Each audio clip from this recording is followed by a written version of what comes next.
ભારતીય જનતા પાર્ટીનો અંદરનો વિખવાદ ચાલી રહ્યો છે તેવું લાગી રહ્યું છે। આ વિખવાદ હવે ખુલીને બહાર આવી રહ્યું છે તેવું પણ કેટલાક વિડીયોમાં જોવા મળી રહ્યું છે।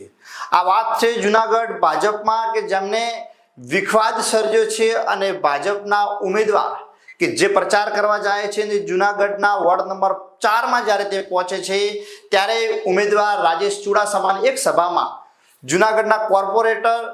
રાકેશ ધુલકિયાએ ગ્રાન્ટ ન મળતા વિવાદ સર્જ્યો અને તેમણે કહ્યું છે કે ગ્રાન્ટ મને મળતી નથી અને કોઈ મારું સાંભળતું નથી, એટલે ભલે તમે મને પાર્ટી મોટી સસ્પેન્ડ કરી દો પરંતુ હું જાહેરમાં મારે કહેવું જ પડશે। તેમણે કહ્યું કે સૌથી મોટી લીડ તે પણ ભારતીય જનતા પાર્ટીને હું આ વોર્ડમાંથી જ નીકાળીને આપીશ અને જો ના નીકળે આ લીડ તો તમારું જોડો અને મારું માથું, તેવું કહેવા જોવા મળી રહ્યા છે રાકેશભાઈ। શું કહ્યું રાકેશભાઈ આ વિડીયોમાં આપણે સાંભળીએ। અને અમે લોકો અમારા વોર્ડના કોર્પોરેટરે અમારા પાર્ટીના પ્રમુખ છે જે બધી મિટિંગની વ્યવસ્થા કરતા હોય, વ્યવસ્થાને ધ્યાનમાં રાખી સંખ્યાની વ્યવસ્થા કરતા હોય, જે વ્યવસ્થા થઈ અમારો પ્રશ્ન છે રાજકીય પ્રશ્ન છે, તમારે પબ્લિકને કંઈ લેવા દેવા નથી, પણ એટલું મારું કહેવાનું થાય કે આપણે અહીંયા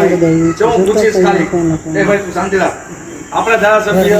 આપણા કેટલા 2 વર્ષ થયા રાજેશભાઈ તમારા ભાઈ તમારા 5 વર્ષ થયા ને એટલે પહેલા અને સંજયભાઈના કેટલા વર્ષ આપણે ઉભા રહ્યો। હું ખાલી મારા ભાઈ તરીકે હું પ્રેમથી કરી બીજું મારે કોઈ અમારા વોર્ડમાંથી વધારે લીડ નો નીકળે ને તો આજીવન તમારે મારે એવું બોલ હું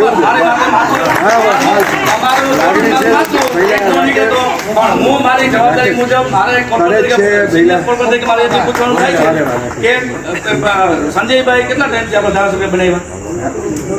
કેટલા થયા ઉભા રહ્યો તમે બોલો, બધા પબ્લિક આપણે મિટિંગ કરી રહ્યા, આપણે બધા ભેગા રહીને મિટિંગ કરી રહ્યા, હા અમારી સંખ્યા મિટિંગ કરી, આપણે બધાને ભજીયા કરાયો। હવે હું સંજયભાઈને એટલું કહું, મેં 4 વખત કોર્પોરેટર તરીકે ફોન કર્યો, હું શિલ્પાબેન અને અમે ચારે સાંભળો, અમને એમ કીધું ગ્રાન્ટ અમારે જોઈએ છે તો ગ્રાન્ટની વાત આવે એટલે કે હવે ગ્રાન્ટ ભાઈ લો મોટા ગ્રાન્ટની વાત આપણે ફરી ગ્રાન્ટની વાત આવે એટલે મને કે ગ્રાન્ટ મારે ગામડામાં વાપરવાની છે। હાલો તમે પ્રમુખ તરીકે કીધું, હું ક્યાં ના પાડું રાકેશ આ વસ્તુ બધી વાત સાચી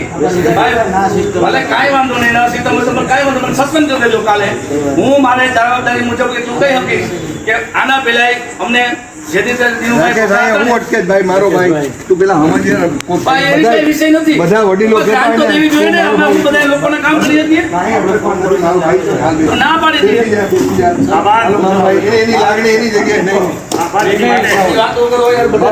રાજેશભાઈ કોઈ જ્ઞાન નથી દીધી તમે પૂછો ને લેકરમાં ઉપર તપાસ કરો। આભાર માટે